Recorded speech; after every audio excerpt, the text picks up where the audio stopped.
হালিমাতুস সাদিয়া যখন নাকি দৌড়ে গেলে ওই মাঠের মধ্যে গিয়ে যখন নাকি দেখলেন মুহাম্মদ ভীত সন্ত্রস্ত হয়ে আছে, হালিমাতুস সাদিয়া সঙ্গে সঙ্গে মুহাম্মদের বুকের মধ্যে জড়িয়ে ধরলেন।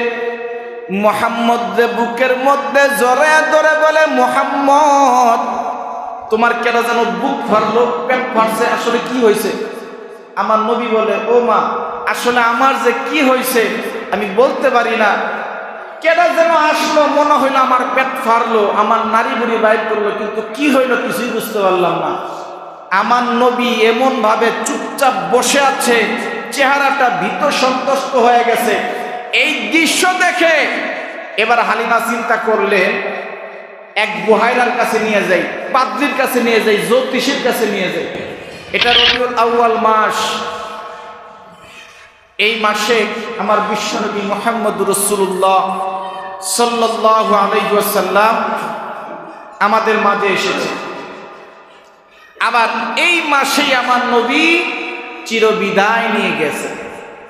অতএব এই মাসটা হচ্ছে আমার নবীর সিরাত নিয়ে আলোচনা করার মাস, যাতে করে আমার নবীর সিরাত নিয়ে আলোচনা করা হয় এবং নবীর সিরাত যেন আমরা অর্জন করতে পারি, আমরা পালন করতে পারি, আমার নবীর আদর্শ যেন আমরা লালন করতে পারি, মানুষকে শিক্ষা দিতে পারি। কারণ আল্লাহ নবীর এই সিরাতকে যদি আমরা পালন করতে পারি তাহলে আমাদের জন্য রয়েছে সফলতা, দুনিয়াও সফল কাম, আখিরাতেও সফল কাম।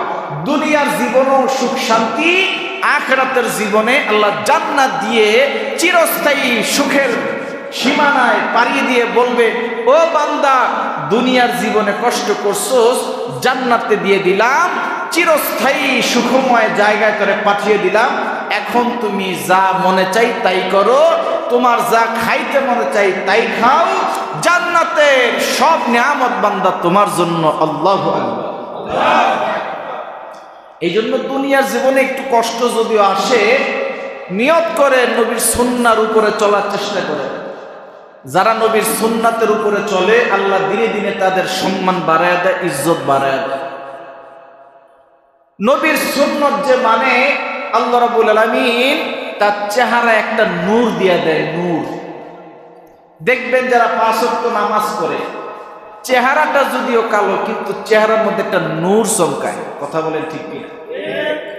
যারা দেখবেন 5 ওয়াক্ত নামাজ পড়ে নবীর সুন্নাহ দাঁড়িয়ে রাখছে, তার চেহারাটা দেখবেন অন্যান্যর তুলনায় একটু নূর, কেমন যেন একটু নূরের মতন আলো আলো, চেহারাটা সুন্দর লাগে। লাগে কি লাগে না?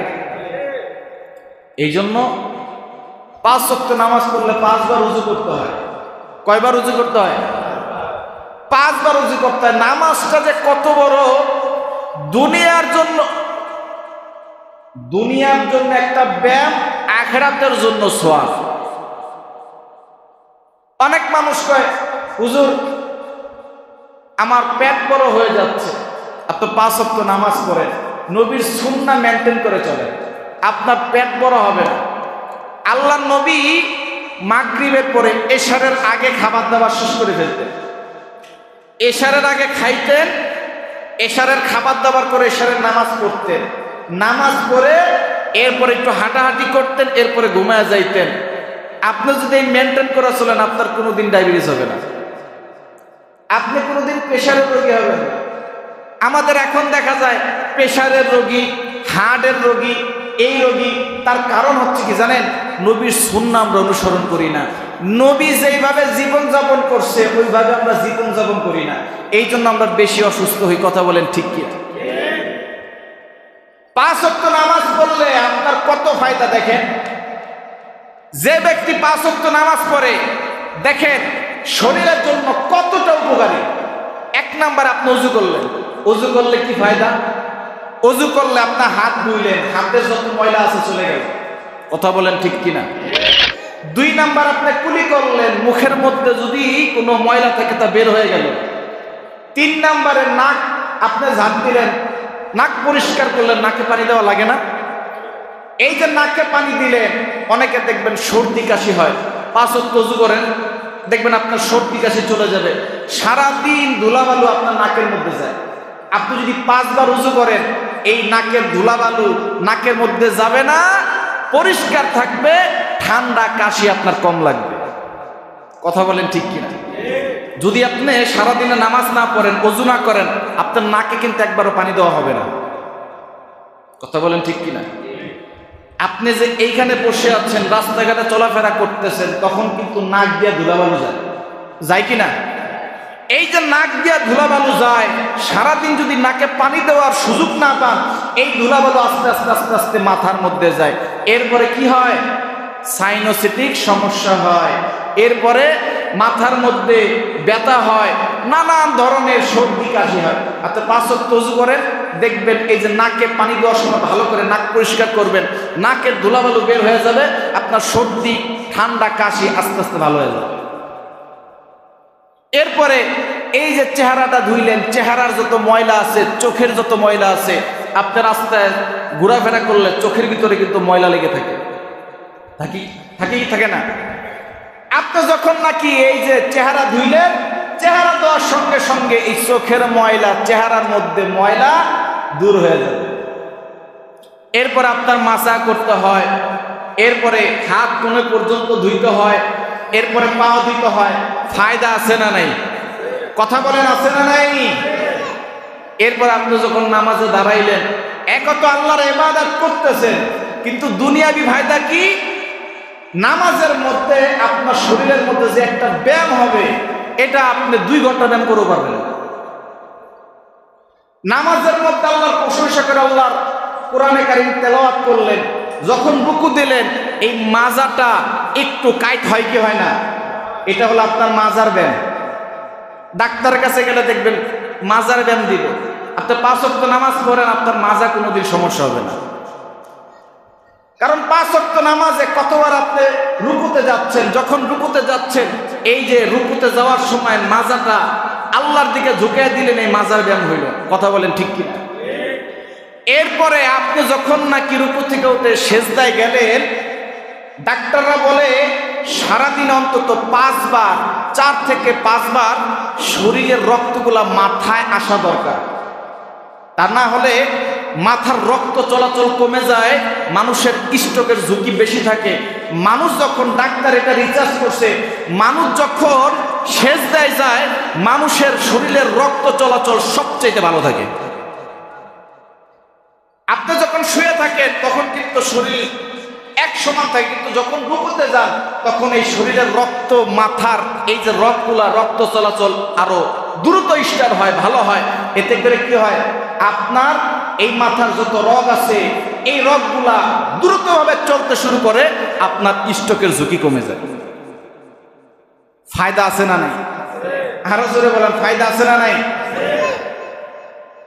এই জন্য বেশির থেকে বেশি সেজদা দেন, বেশির থেকে বেশি সেজদা দেন, দেখবেন আপনার স্ট্রোকের ঝুঁকি কমে যাবে। সকাল বিকাল তাসবিহ তাহলিল করেন, আপনার হার্টের রোগ ভালো হয়ে যাবে। মাগরিবের পরে খাওয়া দাওয়া করে ফেলেন, এশারের নামাজ পড়ে 40 কদম হেঁটে একটু হাঁটাহাঁটি করে ঘুমায়া পড়েন, দেখবেন আপনার ডায়াবেটিস, প্রেশার সব ভালো হয়ে যাবে। তাহাজ্জুদের সময় উঠেন, তাহাজ্জুদের 2 রাকাত নামাজ পড়েন, আল্লাহর কাছে দোয়া করেন, ফজরের নামাজ পড়ে তাসবিহ তাহলিল করে দুনিয়াবি কাজ শুরু করেন। কারণ সকালবেলা যারা ঘুম থেকে উঠে নামাজের পর কাজের জন্য বাহির হয়ে যায়, আল্লাহ রাব্বুল আলামিন তাদের সফলতার দরজা খুলে দেয়। আল্লাহু আকবার। আমরা থাকি সকালবেলা ঘুমায়, সফলতা আসবে কোথেকে? সকাল 8টা 10টা পর্যন্ত, 12টা পর্যন্ত অনেক ঘুমায় থাকে কি থাকে না? এখন থেকে নিয়াত করেন, ফজরের পরই আর ঘুমাবেন না। ফজরের পর যতটুকু সম্ভব না ঘুমানোর চেষ্টা করবেন, রাত্রে যত দ্রুত পারা যায় ঘুমিয়ে পড়বেন। ইউরোপ কান্ট্রিতে দেখবেন তারা সুস্থ থাকে কিভাবে জানেন? তারা আমার নবীর সুন্নাহ মানে, যদিও বেধর্মী কিন্তু তারা আমার নবীর সুন্নাহ মানে। মাগরিব হবে, সব দোকানপাট বন্ধ। ফ্রান্সে, আমেরিকায়, কানাডায়, ইউরোপের যত কান্ট্রি আছে, মাগরিব হবে, সব দোকান বন্ধ। এশারের মধ্যে সবাই ঘুমায় যায়, ফজরের পর থেকে কাজে স্টার্ট দেয়। যার কারণে তারা দেখবেন সুস্থ, স্বাভাবিকভাবে আমাদের চাইতে তারা বেশি সুস্থ। কারণ যদিও বেধর্মী কিন্তু আমার নবীর সুন্নাহ মানে। আল্লাহ আমাদেরকে আমল করার তৌফিক দান করুক, জোরে বলেন আমিন। আমার নবী গত সপ্তাহে বলতেছিলাম, আমার নবী হালিমাতুস সাদিয়া দুধ পান করলেন এবং তার বাসায় লালিত পালিত হতে লাগলেন। মনে আছে আপনাদের? এই হালিমাতুস সাদিয়া আমার নবীকে বড় করতে লাগলেন। 1 বছর 2 বছর পর্যন্ত হালিমাতুস সাদিয়া আমার নবীকে দুধ পান করাইলেন। কতদিন? আরো জোরে বলেন কতদিন? 2 বছর পর্যন্ত আমার নবীকে দুধ পান করাইলেন। দুধ পান করানোর পরে হালিমাতুস সাদিয়া তার ডেট টাইম শেষ হয়ে গেছে। 2 বছরের চুক্তি ছিল নবীকে রাখবে। এখন স্বামী বলতেছে, ও হালিমা, হালিমা, এই যে বরকতপূর্ণ শিশুরা তুমি আনছো, এই বরকতপূর্ণ শিশুরা যে তুমি আমাদের কাছে আনছো, আমার তো মনে চায় না এই শিশুটা আমরা দিয়ে দেই।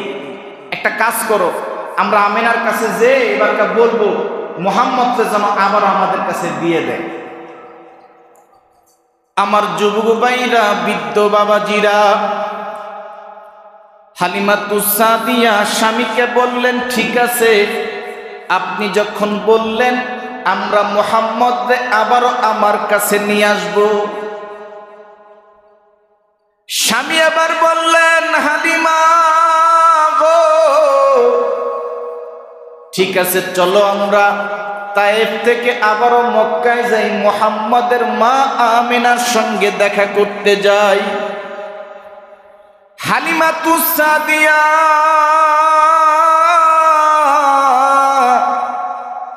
এবার মক্কায় যখন প্রবেশ করলেন, প্রবেশ করার পরে যখন মা আমিনার সামনে গেলেন, মুহাম্মদ শিশু মুহাম্মদ যখন নাকি মা আমিনার সামনে নিয়ে গেলেন, মা আমিনারে বারবার বলতেছে, ও আমিনা, আপনার ছেলে মুহাম্মদ, আমার মনে চায় আমি আরো কিছুদিন পালি। এই মুহাম্মদরে যখন আমার বাসায় নিয়ে গেছি, এই মুহাম্মদের বরকত আমার পুরা ঘর আলোকিত করে দিছে। এই জন্য আমার মনে চায় না আমি মুহাম্মদরে রেখে যাই।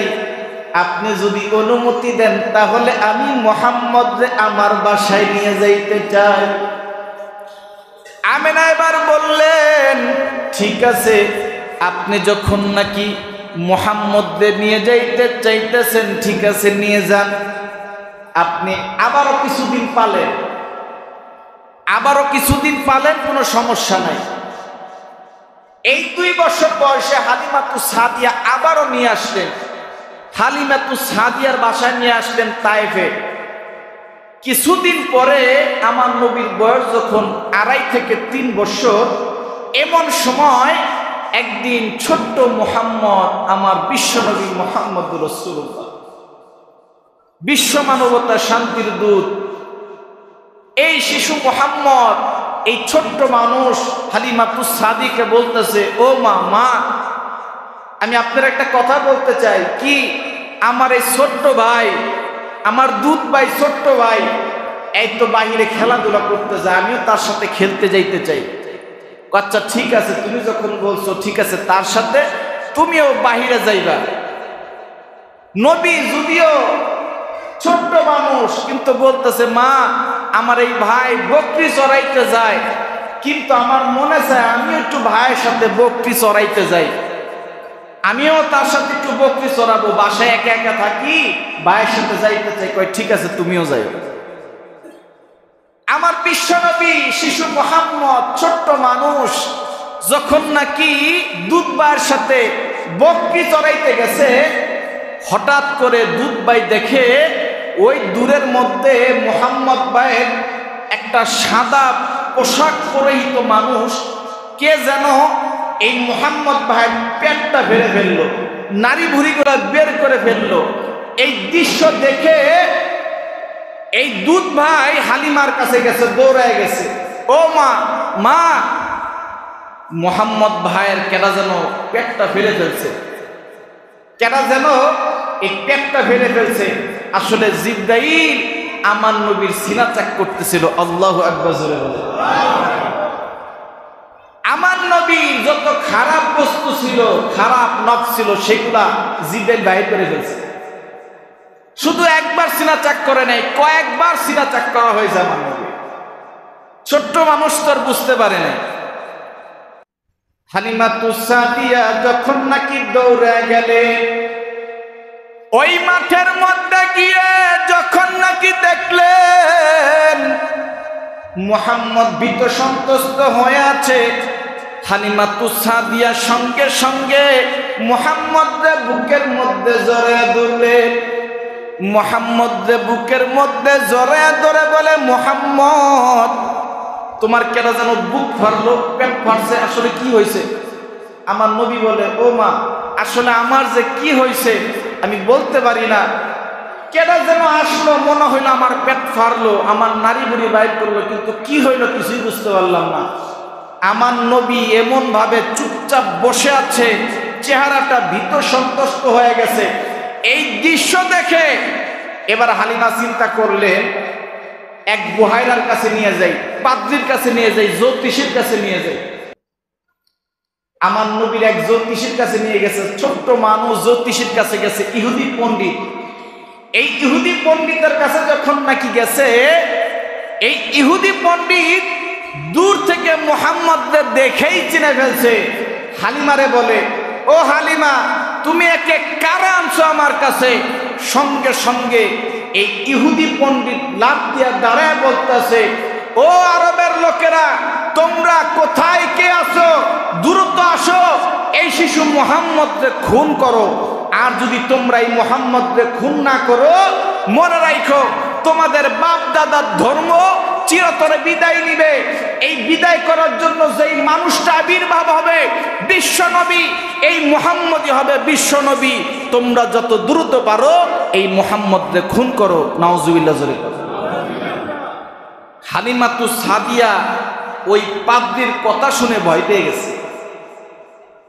ওই পাদ্রীর কথা শুনে ভয় পেয়ে গেছে। হায় হায়, কি বলে? এই তুমি মিথ্যা কথা বলতেছো। এই শিশু মুহাম্মদ বরকতপূর্ণ শিশু, এর মধ্যে খারাপ কিছু থাকতে পারে না। মুহাম্মদকে কুলের মধ্যে জড়ায়া ধরছে। কুলের মধ্যে জড়ায়া ধরে বাসার দিকে এসে হালিমাতুস সাদিয়া একটু ভয় পেয়ে গেছে। পাদ্রী কি কথা বললো, যদি মুহাম্মদের কোনো ক্ষতি হয়ে যায়? সঙ্গে সঙ্গে আবারও চলে গেছে মা আমেনার কাছে। মা আমেনার কাছে যে বলতেছে, ও আমেনা, আমি আপনার কাছ থেকে আপনার সন্তানকে নিয়ে গেছিলাম পালার জন্য, কিন্তু আমি এখন আর পালবো না, আপনার কাছে রেখে দেন। মা আমেনা জিজ্ঞেস করলো যে কি জন্য আপনি আমার কাছে নিয়ে আসলেন? আপনি এত কষ্ট করে আমার কাছ থেকে নিয়ে গেলেন। এই হালিমাতুস সাদিয়া ঘটনাটা পরিপূর্ণ বর্ণনা করলেন যে এমন এমন ঘটনা ঘটছে। মা আমিনাও তিনি বর্ণনা করলেন, ও হালিমা, আমার এই শিশু স্বাভাবিক কোনো শিশু নয়, এটা বরকতপূর্ণ শিশু। শুধু তাই নয়, আমার পেটে থাকার সময় এরকম অনেক অলৌকিক ঘটনা আল্লাহ ঘটিয়েছেন। আল্লাহু আকবার। এরপরে এই 2.5-3 বছর থেকে ছোট্ট মুহাম্মদ, শিশু মুহাম্মদ, আমার বিশ্বনবী মুহাম্মদ রাসূলুল্লাহ সাল্লাল্লাহু আলাইহি ওয়াসাল্লাম, তিনি মা আমেনার কাছেই বড় হতে লাগলেন। মা আমেনার কাছেই বড় হতে লাগলেন। কিন্তু দুঃখের বিষয় হচ্ছে, আমার নবী বিশ্বনবী জন্মের আগে মারে হারাইছে। কিন্তু 3 বছর, 4 বছর, 5 বছর, যখন 6 বছর হয়েছে, এই 6 বছরের সময় আমার নবী চিরতরে, বাবারে তো আগেই হারাইছে, 6 বছর বয়সে চিরতরে মারে হারাই ফেলছে। আমার নবীকে আল্লাহ রহমতের চাদর দিয়ে বড় করেছেন, রহমতের চাদরে লালিত পালিত করেছেন। মার আদরও কোনোদিন পান নাই, বাবার আদরও পান নাই। এই জন্য আমার যুবক ভাই, আমার বৃদ্ধ বাবাজি, যাদের মা আছে, যাদের বাবা আছে, এখনো সময় আছে, আপনার ঘরে আপনার রত্ন আছে। বাপ মা যদিও টাকা পয়সা দিতে পারবে না, কিন্তু আপনার জন্য দোয়া করতে পারবে, যেই দোয়া আপনাকে আল্লাহ অনেক উপরে নিয়ে যেতে পারবে। কথা বলেন ঠিক কিনা? বর্তমান যুগে সব থেকে বেশি যেটা দেখা যায় সেটা হচ্ছে যুবক যুবতীরা মা বাবারে কষ্ট দেয়, মা বাবার কথা শুনে না। কথা বলেন ঠিক কিনা? শুধু তাই নয়, বাস্তব জীবনের একটা কথা শোনাচ্ছি। কয়দিন আগে আমার একটা দাওয়াত ছিল, সেই আগারগাঁওয়ে একটা অনুষ্ঠান ছিল, ইসলামী মাহফিলের আমি গেছিলাম। আসার সময় একটা রিকশায় আসতেছি, রিকশায় যখন আসতেছি সামনে বাস ছিল, এক বৃদ্ধ, বলতে বয়স প্রায় 45-50 হবে, তেমন বৃদ্ধ না, মোটামুটি বৃদ্ধ। এই 50 বছরের বৃদ্ধটা ব্রেক ফেল করে এক বাসের সাথে লাগাই দিয়েছে। আমি তো আলহামদুলিল্লাহ যুবক মানুষ, লাভ দিয়া দাঁড়ায় গেছি, পড়ি নাই। আমি আগের থেকে বুঝতে পারতেছিলাম যে লেগে যাবে, আমি লাভ দিয়ে পড়ে গেছি, দাঁড়ায় গেছে, আমি পড়ি না, আমার কোনো ব্যথাও পাইনি। কিন্তু এই হ্যান্ডেল সহ যে বাসের সাথে লাগাই দিছে, ওই বৃদ্ধ বাবার এই পায়ের মধ্যে খুব ব্যথা পাইছে। হয়তো এটা ভেঙেও গেছে, ভাঙে নাই আমি বলতে পারি না। দেখলাম যে সাথে সাথে সে পড়ে গেছে। তাকে ধরলাম, ধরার পরে তাকে এক জায়গায় বসাইলাম, আশপাশের মানুষদেরকে ডাক দিয়ে বললাম যে তার একটু পানি খাওয়ার। এরপরে একটা ওষুধের দোকান ছিল, একটা ব্যথার ট্যাবলেট এনে খাওয়াইলাম। এখন বললাম আপনি হাঁটতে পারেন কিনা? সে দাঁড়াইতেই পারে না, পায়ে এত চোট খাইছে, সে দাঁড়াইতেই পারে না। তা আমি চিন্তা করলাম, এই মানুষটা হাঁটতে পারে না, এই মুহূর্তে যদি তার রেখে অন্য রিক্সায় চলে যায়, তার রিক্সাটাকে চুরি করে নিয়ে যাবে, সে পড়বে আরেক বিপদে। এমনিতেই অসুস্থ মানুষ।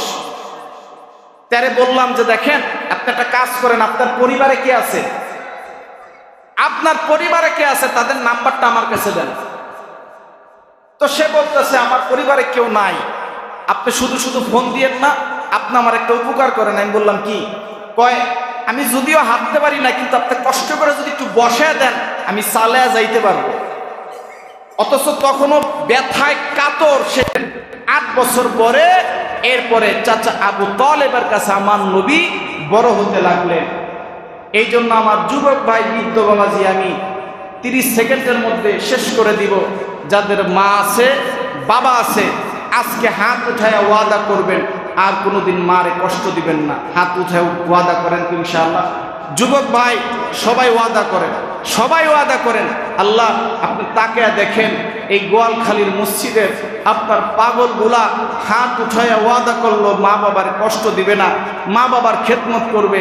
আল্লাহ এদের হায়াতের মধ্যে বরকত বাড়ায় দিও, এদের সফলতার দরজা খুলে দিও।